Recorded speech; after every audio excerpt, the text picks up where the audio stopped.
Doug Rushkoff, welcome back to the show. Congratulations on this new book. Thanks. It's great to be here. I've actually been here the last 4 books. This will be the 5th book. This is the first show I've appeared on when the book comes out. Yes, I didn't even know that, but I'm honored and proud. So you make the connection in a lot of this book between the small and the big. Is this relevant to the economy? Oh yeah, I mean, it's funny. It is the economy. Is really the economy that we live in, as I understand it, was really about neutralizing the small and encouraging the big. So that if you are small, you basically have to work for the big, or outsource your investment to the big, your savings to the big, your future to the big. And now that we're in a financial crisis, really the collapse of the big, we're in the too big to fail era, where we can't even imagine, even a guy as smart as Obama can't even imagine how the economy could work without rescuing these big entities.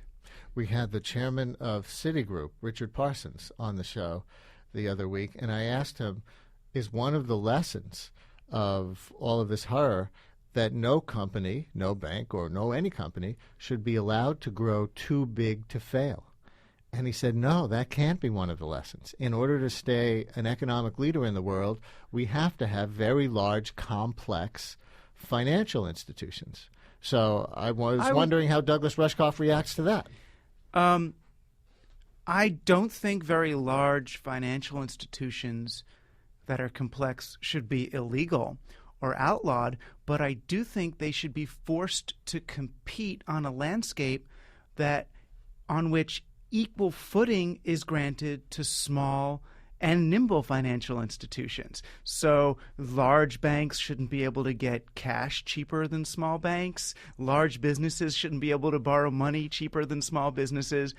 If we had a level playing field, if we had free competition, not just in business, but in currencies and in styles of banking, then sure, try to grow big and see. But the problem is when you have institutions that are too big to fail, that on the one hand, they're benefiting from certain kinds of deregulation, but on the other hand, also have the benefit of a federally funded safety net, you end up with a really unfair and bizarre situation. The thing that I've been calling corporatism, is this weird government corporate kind of really collusion that leads to these giant, oversized and inefficient bureaucracies. Is there an antidote to that?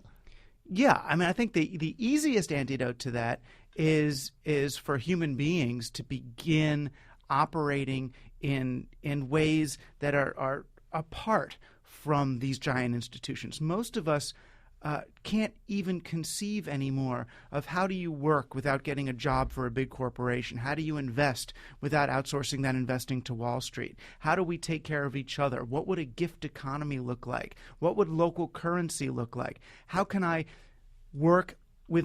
dedicate with my time to a public school so I don't have to work more hours to pay for a private school? And these options are really available to all of us, but they seem unthinkable because really of how much authority we've transferred to these institutions that don't really have our best interests at heart. And it even goes, your book, Life, Inc., to our conception of ourselves as individuals and our relationship to our homes. Over the weekend, my bike was stolen, which stinks, but it happened, and it didn't happen on a particularly high-crime block, but it was tied up outside, restaurant I was going to, and when I came out, the bike was gone. And then I picked up your book later in the day to get ready for this interview, and I saw that your book starts with the story that we've talked about before of when you got mugged and what happened when you revealed the location of your mugging, which was actually basically your own home. Right. Yeah, I'd gotten mugged outside my apartment. And, well, that's a shocking enough thing to happen. This was back during the real estate boom when prices were still going up. People were nervous about it, but it was the end of the boom. And I posted on the really nice, crunchy, lefty parents list where I lived, the street where I'd gotten mugged, thinking that this is a good thing to share the location so we can be on the lookout. And the first 2 emails I got back, and this was on Christmas Eve, mind you, the first 2 emails I got back were from homeowners who were upset that I had revealed the location where I had gotten mugged because it could negatively affect their property value. And what does that tell us? Well, that really launched me on the whole.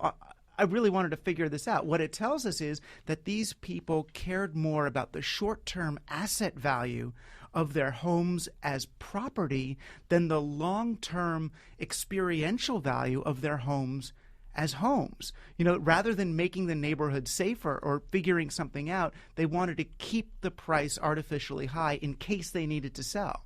Is the housing bubble bursting bringing us down from that lofty perch? It is in a way. I mean, the housing bubble bursting and people having invested now more in their homes than they're worth has made it impossible for them to sell. So now they need to begin to look at their homes as for what value they offer them other than the ability to sell, the ability to retire. What other value can I get from my home? I mean, and it's amazing to know that it really wasn't until the 1950s and 60s that the word home meant that little structure you live in. Until the 1950s, home meant where you're from. My home is Toledo, Ohio. No one would think of my home as that address, is that house. My home is that $360,000 structure on that over there. My car is not what the Blue Book lists its value as. Right. My car is that thing I drive around in. Even like my old rickety bicycle was like a part of my skin. It wasn't worth a lot of money, but somebody's going to get $25 for it. And it was worth more to you. Yeah.